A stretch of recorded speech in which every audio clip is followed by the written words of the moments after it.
Make us everybody here, they gon' see. I'm my only pierce, like a way, and every day I'm staring straight into the mirror, face my fears. Now I've been moving faithfully, they've been trying to come for me, they've been trying to take from me. If I ever happen to fall, bet I do that gracefully. Take my losses gratefully, cause I know they gon' strengthen me. Ain't no breaking me, ain't no thing to see. They just ain't the same as me. They spend every day they breathe and make believe, trying to make it seem like they major league, but that's Maybelline. I just say my piece, then retreat, cause I know I can't change a thing but me. Say la vie. I know they've been praying on me, frontin' like they praying for me. No. Stab my back and say they got me tripping, thinking they go on me. It's so on me. Welcome, guys. We're on episode number 4. Holy moly. Okay, so we just went over my why and the reason that me versus me was so important to me. But today we get to talk to Mr. Talk a Lot over here. And we're going to go over his why and try to figure out what the reason is that he believes in this so much. I just really want y'all to get to know us. So just listen in and comment below and let us know what you think while we're going through this, okay? So I'm going to start off with a question. Okay. So what was the pivotal moment in your life that brought you down this me versus me journey for yourself?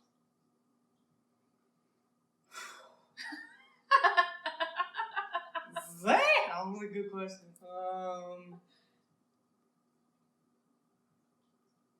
Oh wow. You. Don't yell. No, the moment that brought me down this journey, I would say, was when we went to Hawaii in 2016. First time I'd ever been to Hawaii, never been in my life. I was hyping it up. Oh my God, it's amazing. It's the best place to go. I was like, I've been to Jamaica. It's cool. Got to Hawaii, and we were on the beach. I think it was Black Sand Beach. And a little bit before we left for Hawaii, you asked me a question. You were like, what are you doing? Like, why do you keep starting and stopping with music? Like, do you really want it? Because you're not treating it like you are taking it seriously. You're treating it like a hobby. And I got all mad and defensive. I was like, you don't know what you're talking about, shut up. And it was done. Out of sight, out of mind. And it wasn't until Hawaii, sitting on that beach, that I had complete stillness. First time that I can remember ever being still and being in nature, just being present. And again, with ADHD, like, that's a hard thing to get in our world. In that moment, I decided, or a higher power, whatever, shot me down with the thought. And I asked myself, yeah, well, what am I doing? Like, what am I doing in my life? What kind of life do I want, for real? Like, and now I'm married, all these things, and I didn't have an answer. But I realized that I love to make music. I love it. It's like, I feel more alive when I'm making music than I do when I'm doing anything else. So I couldn't help but ask myself the question, well, why am I not doing it full time? Why am I not putting more into it? And then I came home, life as, business as usual. I'm going to work, but something different. I never wanted to be in corporate for the rest of my life, but I was suffocating. I felt suffocated at work. Short-tempered. I was getting short-tempered with my boss. I didn't care. I didn't want to be there. And I needed to get out ASAP. So then I quit. And I decided to quit. Had the conversation with you. Talked to my parents, talked to your parents, whatever. And I quit. And I was on this, like, high horse. Like, okay, I know what I'm going to do. I'm going to do this. I'm going to do that. I had this vision. And I wasn't quitting to be just a rapper. I was quitting to build a business, right? I had the whole, so we call it, the MAYKR mob. Like, the whole fan base is called the MAYKR mob because it's a lifestyle. Like, this is what I had, the vision. But I didn't know nothing about it. And I jump off the mountain, and I don't know how to fly. free falling, no parachute, no nothing. And my life took a down. My life is tumbling with me. And we had bought the house in March of 2016. No, we closed in April of 2016 on the house. I had just recently gotten a promotion, so I was making more money. All these things on the outside looked like they were going right for me, and I left it. I risked it all. I literally risked everything to build something that I had no idea how to build.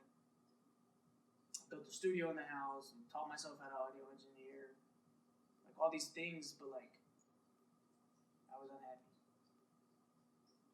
And I hit a wall, and I was, for the first time in my life, felt the depression.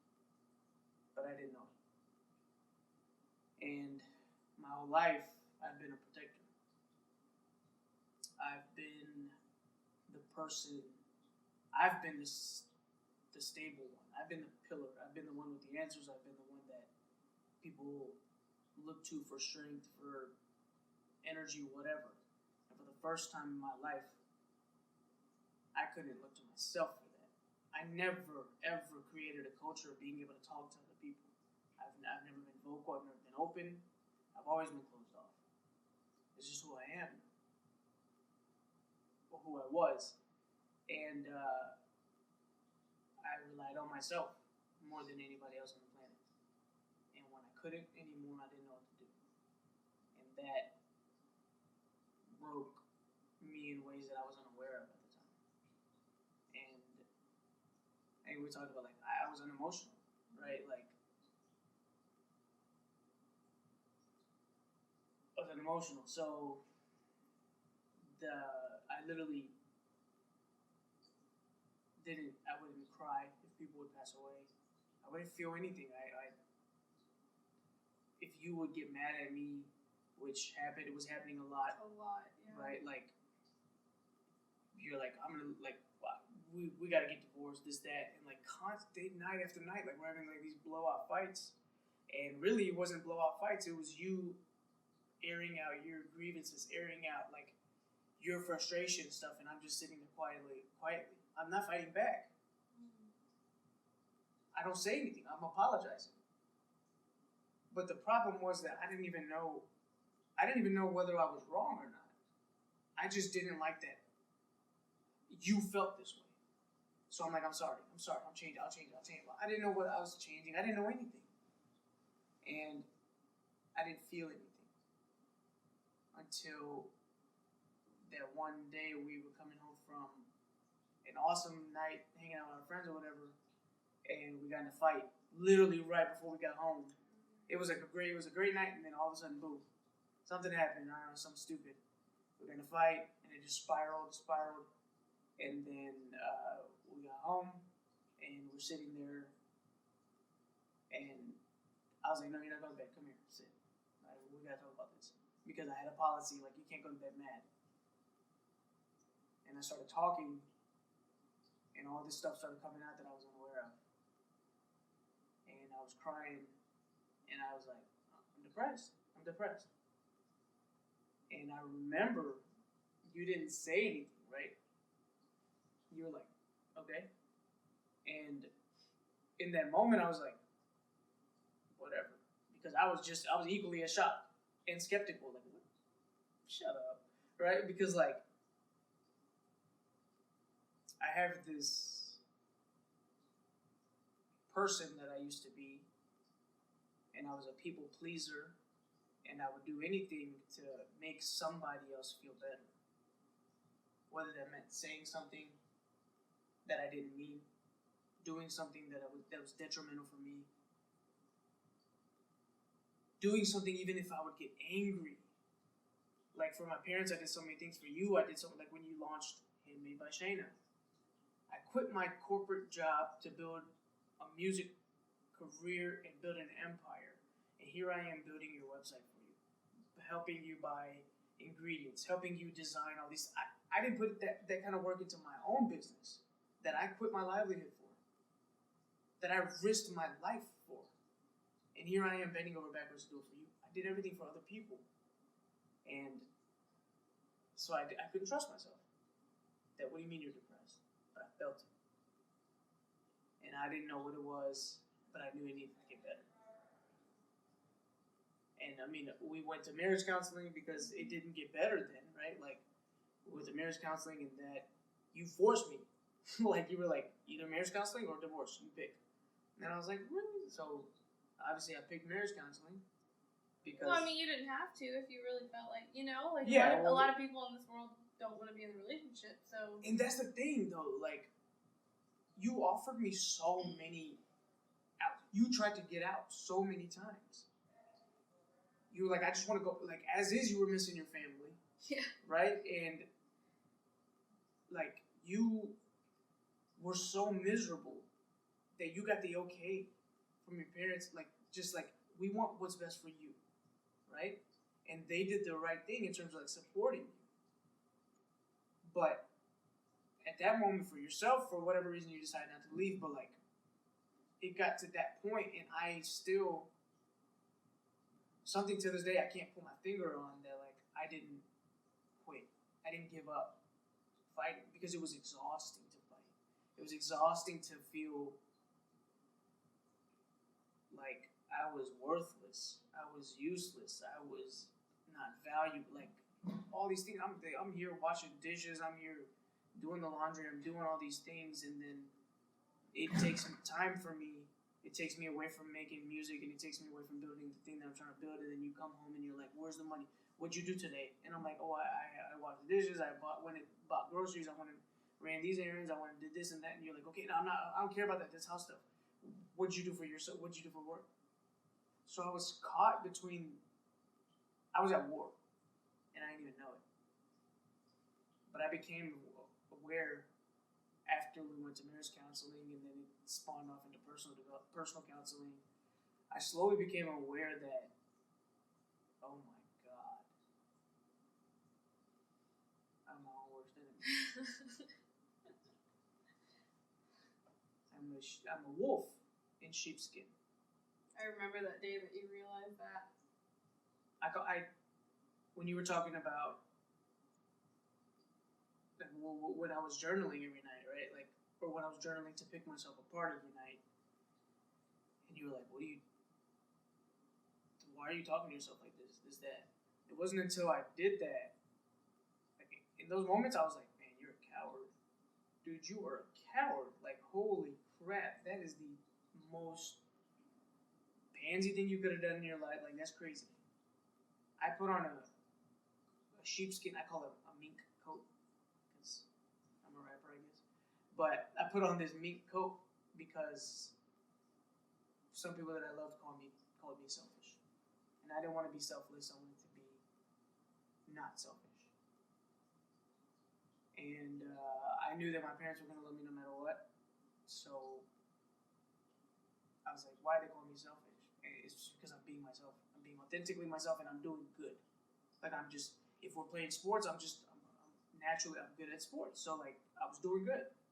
And if that gets me called selfish, how do I fix that? If I underperform, my parents are going to hate me? No. My parents are going to love me no matter what. So I changed who I was. And I realized that all these things in my life, like music, why I didn't have direction in my life, why I didn't have purpose in my life, why I felt like I was a product of everybody else's life, why I felt like I couldn't make my own decisions, I wasn't confident, I was insecure, whatever it may be. It was because I allowed myself to feel that way. So now it was time to change that. And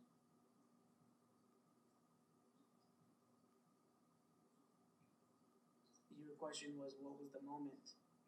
And I can't talk about that moment because it wasn't. It was from the day I was born up until that, oh my God, moment that I was at war. So, what do you think your purpose is? Like, my purpose in life? Yeah. Like, what's your reason? Why?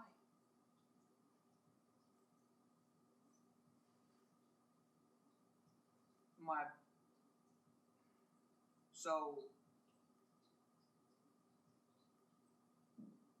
purpose, my reason. Well, those are two different things. But my purpose is to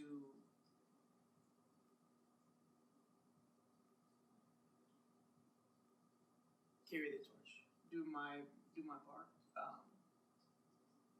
So there's two people in my bloodline that were my predecessors that built the foundation, and their lives were designed to be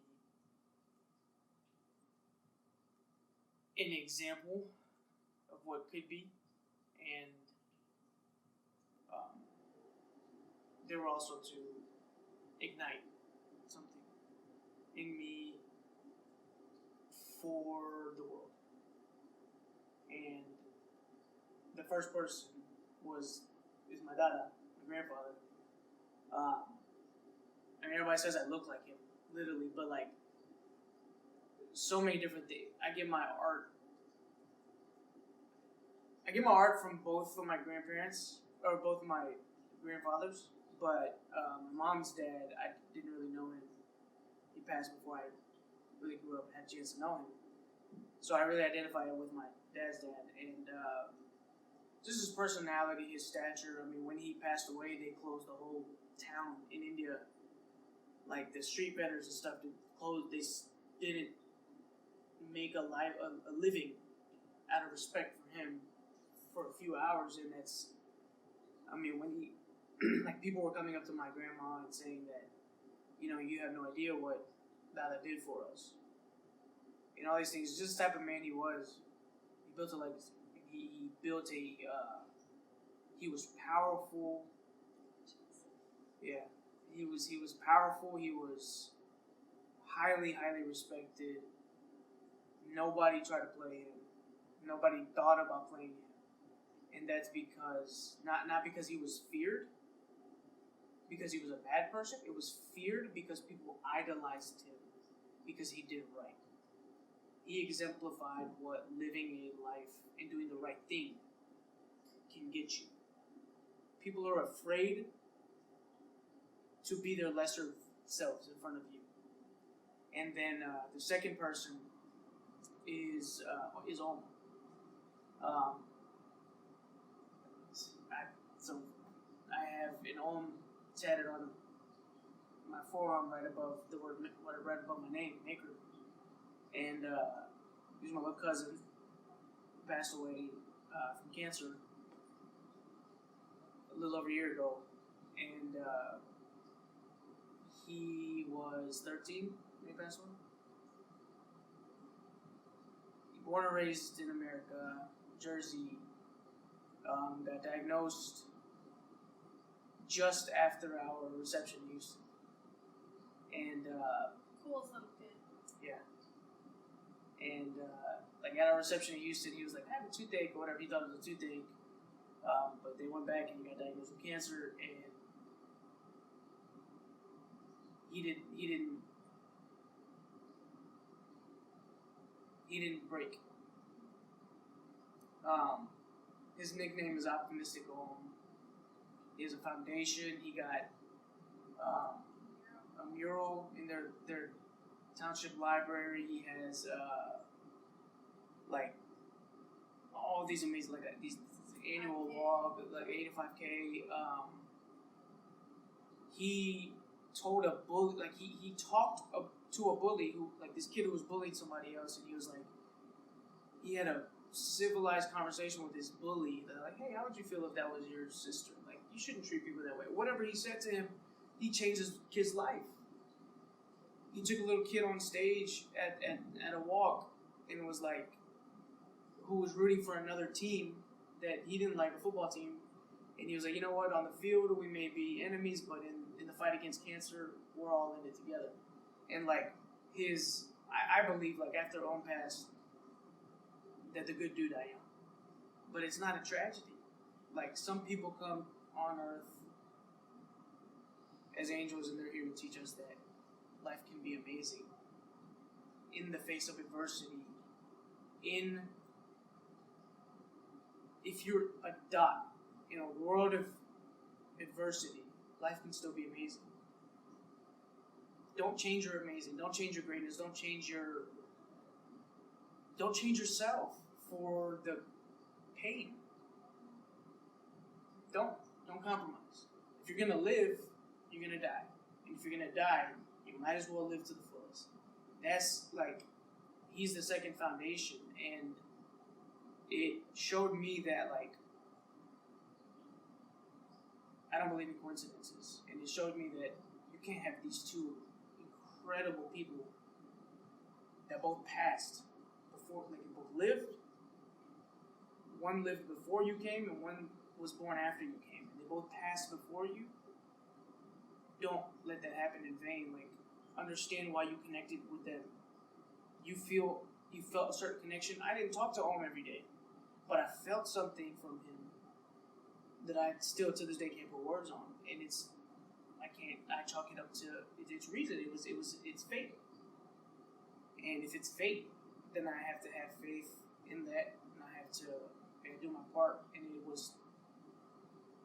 I wasn't given the gift of my voice. I wasn't given the gift of my music and the gift of my speaking abilities or whatever it may be. My name is Yash, and Yash means fame. There's no such thing as coincidences.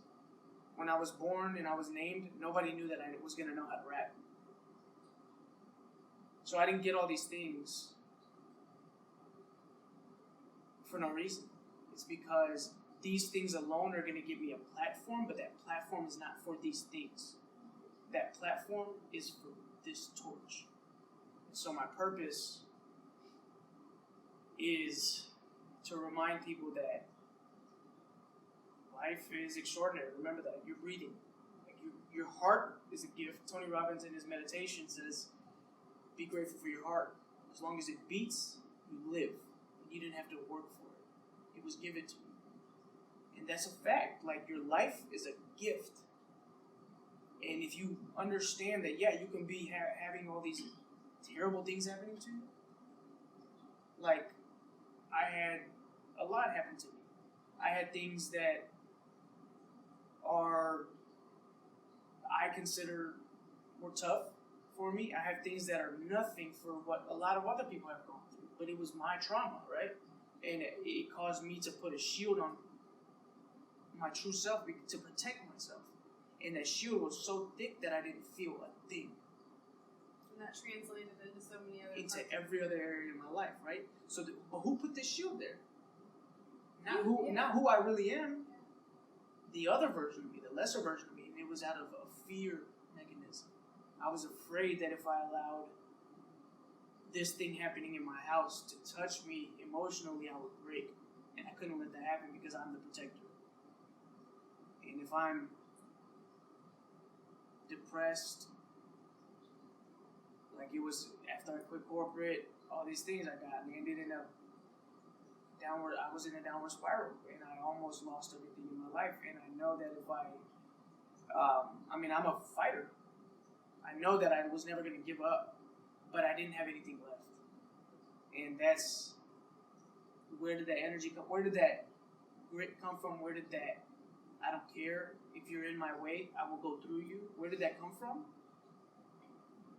My MAYKR.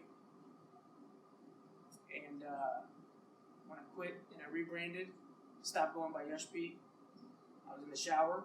When you're in the shower, you're in theta state.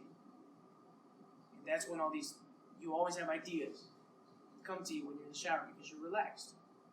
You're meditating while you're awake. And that's where MAYKR came from. I told you right then there, I was like, MAYKR. You're like, excuse me? Yeah. So I was like, I'm going to go by MAYKR. And you were like, why? What do you mean? So I explained to her, I was like, it's me. It's me. I keep blaming my music career, my lack of music career on everybody else, but it's me. If it is to be, it is up to me. My accounting professor said that to me before I had any idea what it meant. So I changed my name to MAYKR. And that was the beginning of me going to war with myself and making sure that MAYKR showed up, Oh, not the sheep. amazing. That's amazing. Woo! Did y'all get that? I hope it wasn't too all over the place to No, it grab. was actually really good. This is one of the best he's done. Normally he just babbles. I got goosebumps like 3 times and almost cried 5. It's amazing. It's amazing. Wow, I really hope that y'all let that one sit with you. Take a minute. I would say wait a day before you binge watch our last episode, because that's heavy. There's a lot of meaning in there, and season 2 is gonna kind of dig deeper into all the things he just said, a little bit more, which is gonna be awesome. But Yeah, we're gonna concentrate on one thing at a time. Yeah, he kind of brought up a lot. and everything you talked about, things that led you. Yeah. Wow. Yeah, let that one sit with y'all. I think I have to let it sit with me. And I've heard it before. I don't know what I said. You said a lot. It's really good. It's really good. Definitely let us know what you guys thought. Of course, like, comment below. If you're not in our Facebook group, you're missing out. Please follow us on social media. Subscribe to our YouTube page. Click on the bell so you know when our next season's up. And just, wow. Stay engaged. Stay I'm engaged. still at a loss of words. I hope you guys are as mind blown as I am, because I'm probably a little biased, but it is what it is. That's love. Ugh. I take it. All right, we love you guys. We really hope that we're doing something for you and providing you value. That's the only reason we're here doing this. So we just want to share the epiphanies that we've had and how we're living our better lives now. We want you to start living your best life now too. There's no reason you can't, because again, you're the only one standing in your way. So we hope that makes more sense. And Me versus Me, episode 4. This is a wrap. Watch your mouth when I come around. I'ma shut it down. Got that sound that's gon' run the town. In and out the town. Ain't no way around it. Flows astounding. And I got that bounce. Pound for pound. Hardest out. Way too blessed to trip.